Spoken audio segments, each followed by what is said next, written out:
Hey everybody, so today we're going to be doing an unboxing of the Axon 7. It's one of the many great smartphones now in the $400 price range that offers great value for that money. So let's unbox and get into it and see what it has to offer in such a crowded space of the smartphone game. So here's the Axon 7's box. Very square, very white. Axon, it's all about you. Thanks very much. This is going to be the 4 gig RAM, 64 gig of ROM version in Ion Gold. There is a 6 gig of RAM and 128 gig of ROM version that's only available in China. I got the Ion Gold because that's the only one that's available right now, and I got tired of waiting for the black one that I have on order. But real quick, you can see in the box it'll be the phone itself, the Axon 7. It'll come with some headphones, charger, USB cable, USB wall adapter, a SIM tray ejection tool. They give you a protective case there too, as well as your usual warranty card and quick start guide. So let's go ahead and break into the box here.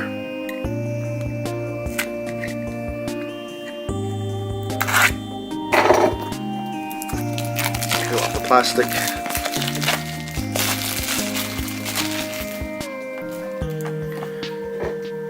Peel off the slice through that on the other side. Let's see if we can open this up here. There you go. So very nice, very Huawei-esque if you've ever seen or unboxed a Huawei phone, but very nice. Comes with a nice little flap here so we can lift up the device itself. So as you can see, we'll run through some quick specs here. It comes out of the box running Android Marshmallow 6.0.1. It runs its own custom skin, which they call Mi Favorite UI 4.0. It's got the Snapdragon 820 chipset, clocked at 2.15 gigahertz, so top of the line SoC you're getting there, as well as with the Adreno 530 GPU. Like we said, it's the 4 gig of RAM, 64 gig of onboard storage. Comes with micro SD expansion up to 256 gigs, I believe. This is a 5.5 inch Quad HD AMOLED display at 1440 by 2560. That's 538 ppi for all you pixel peepers. It also comes with Gorilla Glass 4. The rear camera here is a 20 megapixel shooter with a f/1.8 aperture. It has phase detection autofocus with both OIS, optical image stabilization, as well as EIS, electronic image stabilization. So both hardware and software stabilization there. It's got your dual tone LED flash, so dual tone always better than one, I guess. There's a fingerprint sensor. The front-facing camera is an 8 megapixel selfie shooter with f/2.2 aperture. It's got your dual front-facing speakers here at the top and the bottom,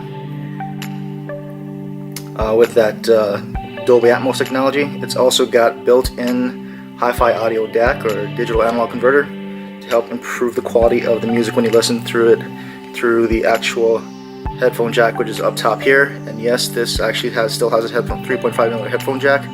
They did not ditch that as we power it on here. It also comes with a non-removable 3250 milliamp hour battery. It does have dual SIM support, so you'll see here, got your SIM card tray with dual SIM support, as well as support for voice over LTE and HD voice support. So that's pretty awesome. Also has NFC, so Android Pay should work with this. So that's some pretty top of the line flagship specs you're getting in a fairly affordable phone, so more than half the price of your typical flagships from well-known companies like your Samsung. So it's finally booting up there. Volume rocker, power button. Does have USB Type-C, that's USB 3.0. So we'll set that aside real quick. We'll see what else comes in the box.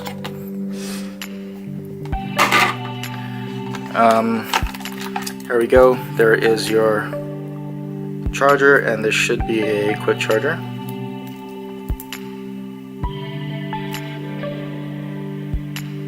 Yep, quick charge wall adapter there. You've got your USB type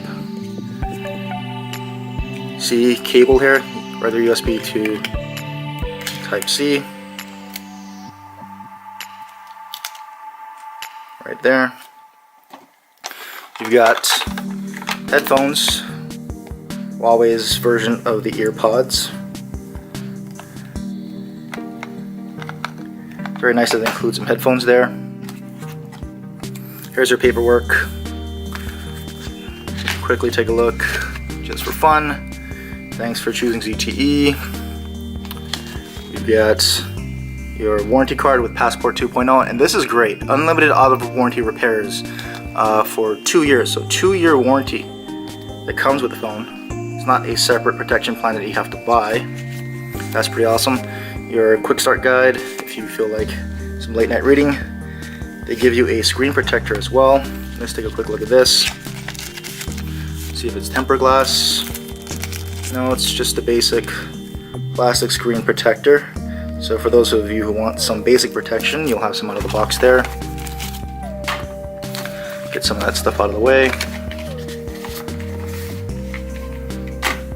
We also have the, I believe this is the SIM ejection tool. Yep, very unique SIM ejection tool there.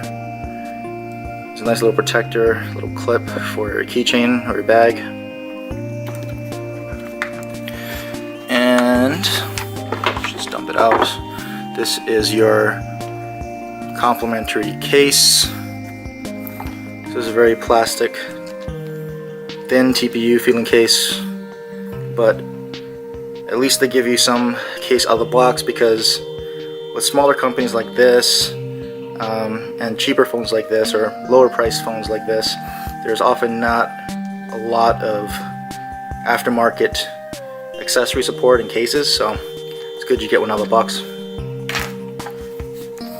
And they also give you a micro USB to Type-C adapter. So if you've got a bunch of micro USB cables around that you want to use, you can use this. So very nice touch there. So we'll get all that out of the way, and there we've got the phone again.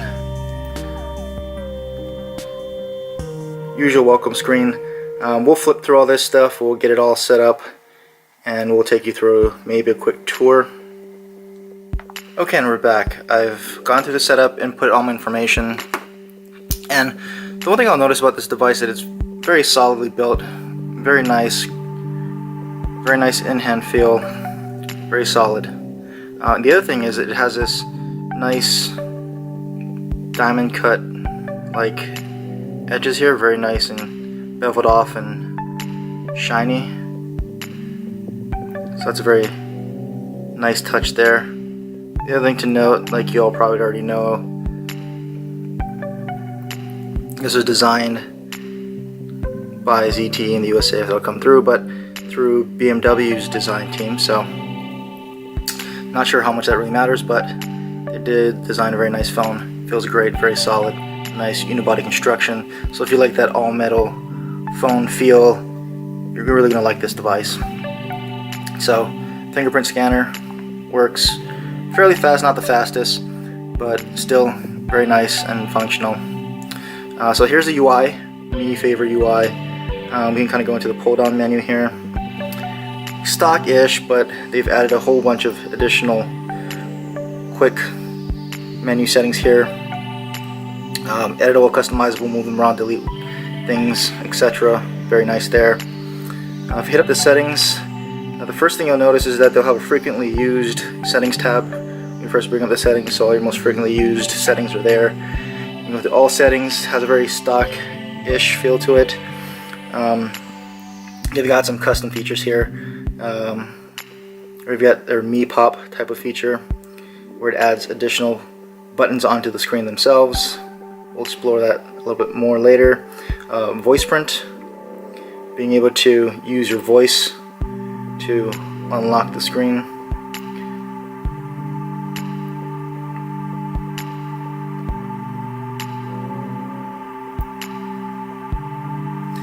Other gestures and motions here. They've got auto call, auto answer, flip to mute your phone, snooze, stop and alarm, change to receiver and shake it to turn your flashlight.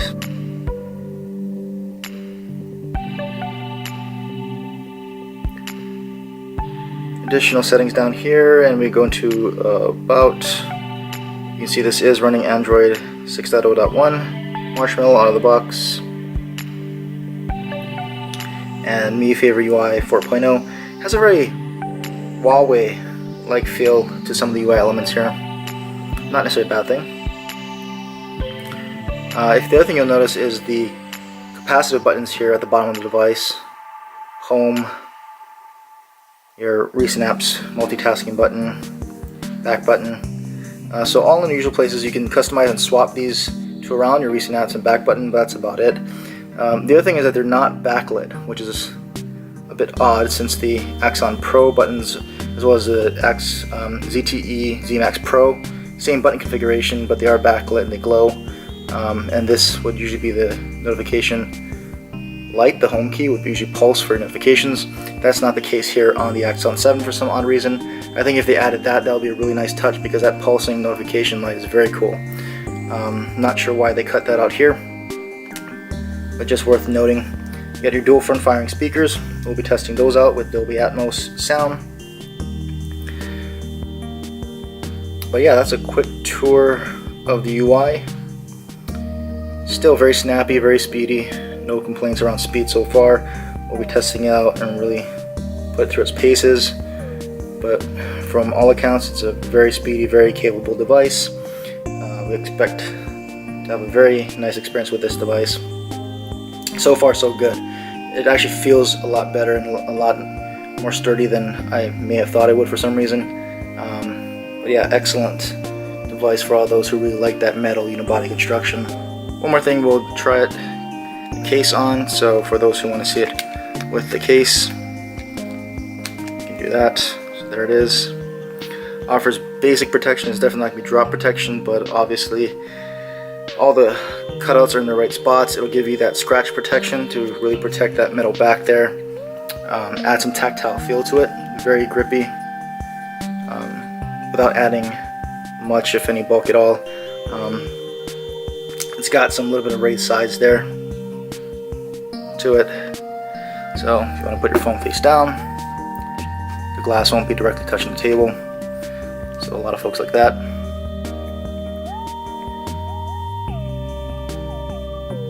And we'll take a quick look at the fingerprint sensor here. Works very nicely, fairly fast.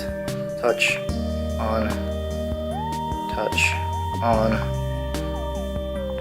So fairly fast. If you want a comparison with the OnePlus 3, we can do that. If we can get the timing right here. And so OnePlus 3 is definitely faster here, but not by much. And if you never used the OnePlus 3 and the Axon 7 was your only phone, I don't think you'd be disappointed with the speed of how fast that fingerprint sensor unlocks. And again, just like the OnePlus 3, it is just a sensor, not a button. You can unlock it straight from screen off, so that's always great. So if you want to see a quick comparison between this Axon 7 and the OnePlus 3, let me know. And the other interesting thing to note about the device is from the lock screen, you'll notice a little bell here. Tap that and you'll see your notifications. Tap it and it'll go away. But your notifications aren't displayed as soon as you wake up your device. You have to always tap that bell. I'm not sure why they did that. I'm sure other people have mentioned it and most seem rather annoyed by it. Seems like a very unnecessary customization, but hey, some might like it because maybe you don't want all your notifications obstructing your wallpaper. But if you're like me, most of the time when you do turn on your screen, it is to actually glance at your notifications. So having to tap that bell all the time might be a minor annoyance. Probably not a deal breaker, but just something to note. Alright, and now we'll do some comparisons to some other phones here. So here's the Axon 7 Samsung Galaxy S7 Edge, both 5.5 inch AMOLED displays, about the same height here, both curved, very thin, very solid feeling, about the same thickness there.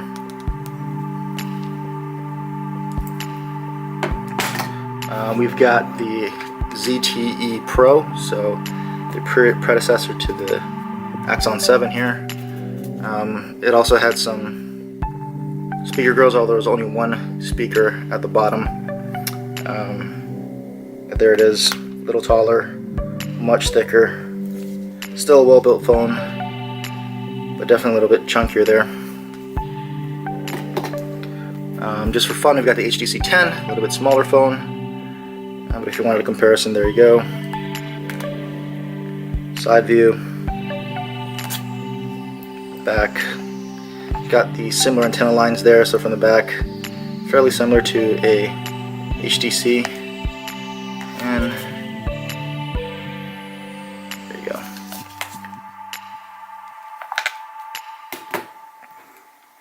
And we've got a Huawei P9 Plus here. This is also a 5.5 inch device. Very flat, very boxy, very thin, the Huawei. But there you can see from the back and general thickness comparisons. Huawei P9 Plus. We've got the OnePlus 3, which is its direct competitor here. A little bit taller, both very thin. Back comparison similar, borrow from HTC on those antenna lines in the back design. Both unibody phones, very thin, very sturdy, about the same weight actually. We've got the new Moto Z Droid as well. Another 5.5 inch display, but a little bit taller looking here. You can see from the side. Back design is very different, obviously. But that Moto Z Droid, not the Force, very, very thin. A bit thinner there. Top view. And just for kicks, for all you Nexus fans, we've got a Nexus 6P. This is the 5.7 inch display there. Definitely much taller. There you go from the side. Back.